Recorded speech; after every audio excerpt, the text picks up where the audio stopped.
dia. Ini siap untuk kita masak ya teman-teman ya. Jadi kita menggunakan api kecil saja masaknya supaya berasnya ini matang. Kita masak apinya kecil saja ya teman-teman ya, jangan terlalu besar.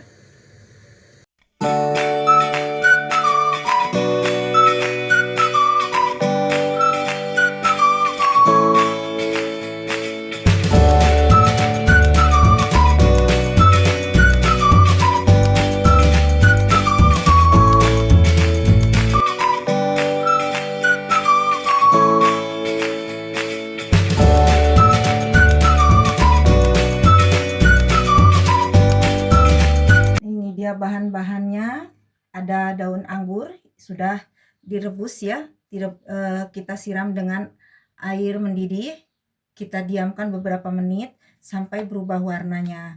Dan ini beras, kita gunakan 1 gelas air minum. Dan ini ada bawang bombay, 1 buah bawang bombay, garam, dan juga ini ada lada dan bubuk jinten. Tapi kalau di Turki ini namanya kimyon ya. Dan ini ada persalcaan. Tidak terlupakan bumbu masakan Turki. Dan ini juga ada maydanoz dan juga ini nane.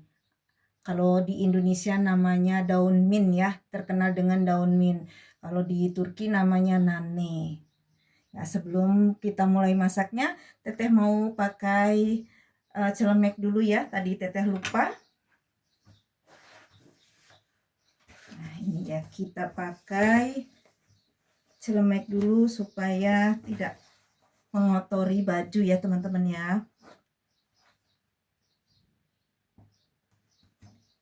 Nah, ini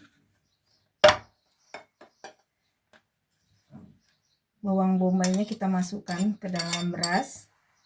Dan juga ini garam, lada, dan juga bubuk kimyon ya.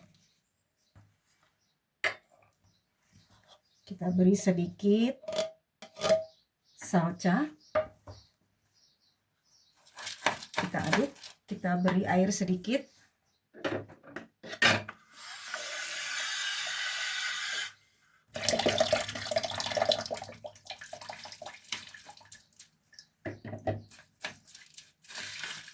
Ini masakan sangat enak ya teman-teman ya.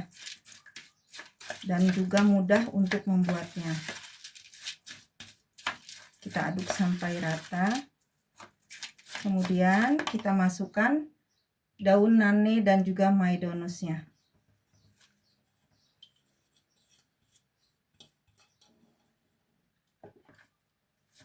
Kita aduk sampai rata.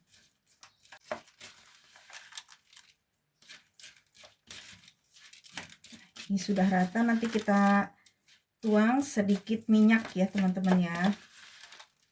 Ini sudah rata.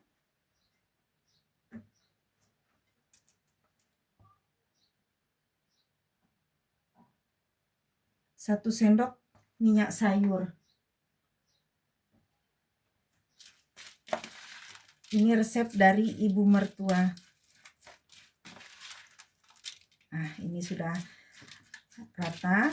Kita diamkan untuk beberapa menit supaya bumbunya ini meresap. Nah, untuk daun anggur ini Teteh gunakan daun anggur yang segar, yang baru dipetik ya. Kemudian kita rendam dengan air mendidih. Kenapa Teteh menggunakan daun anggur yang segar? Karena rasanya tidak asam.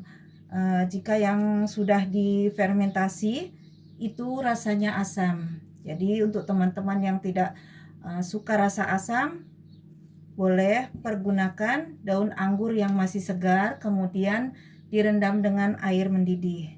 Nah, ini kita diamkan dulu beberapa menit ya teman-teman, baru nanti kita gulung.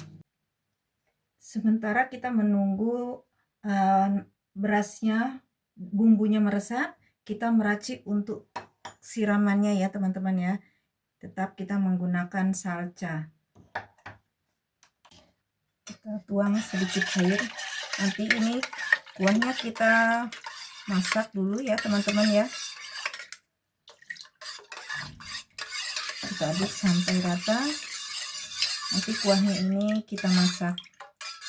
Jadi kita akan siramkan setelah beberapa menit ya, atau akan matang.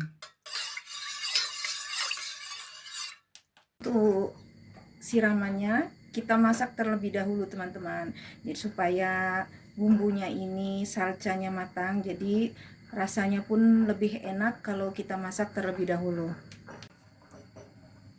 Kita akan siap untuk membungkus atau membuat sarmasenya ya teman-teman.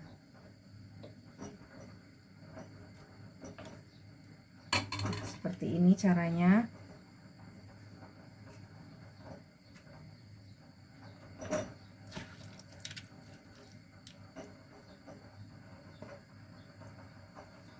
Membungkusnya seperti kita mau membuat risoles ya. Jadi kita gulung seperti ini. Jadi seperti mau membuat risoles.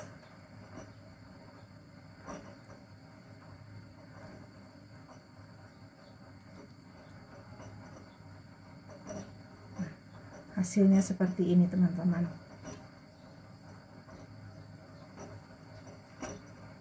Jadi ini bagian dalamnya luar, jadi kita balik seperti ini.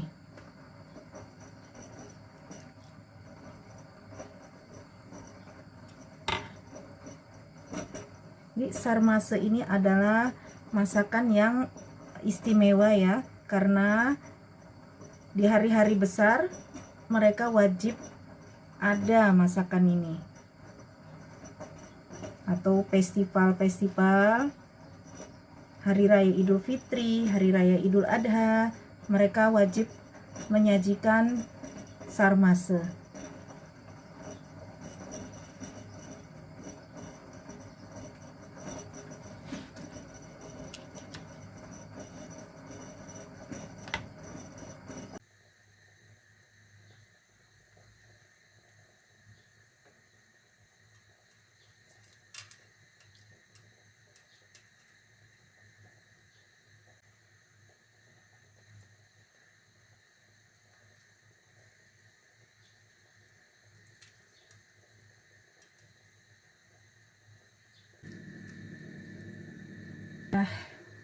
Selesai menggulungnya, jadi kita akan masukkan ke dalam panci, kemudian kita rebus ya. Masukkan seperti ini.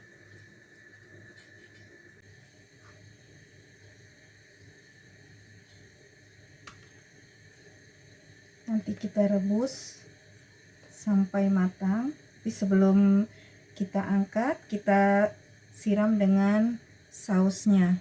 Nah ini dia, ini siap untuk kita masak ya teman-teman ya. Jadi kita menggunakan api kecil saja masaknya supaya berasnya ini matang. Kita masak apinya kecil saja ya teman-teman ya, jangan terlalu besar.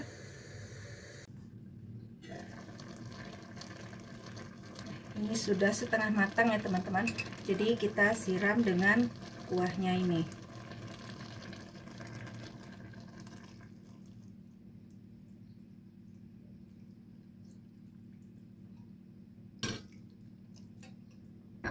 Kemudian kita tutup kembali, kita masak sampai benar-benar berasnya masak ya, sampai benar-benar lembut daunnya dan juga berasnya matang dengan sempurna. Menggunakan api yang sangat kecil.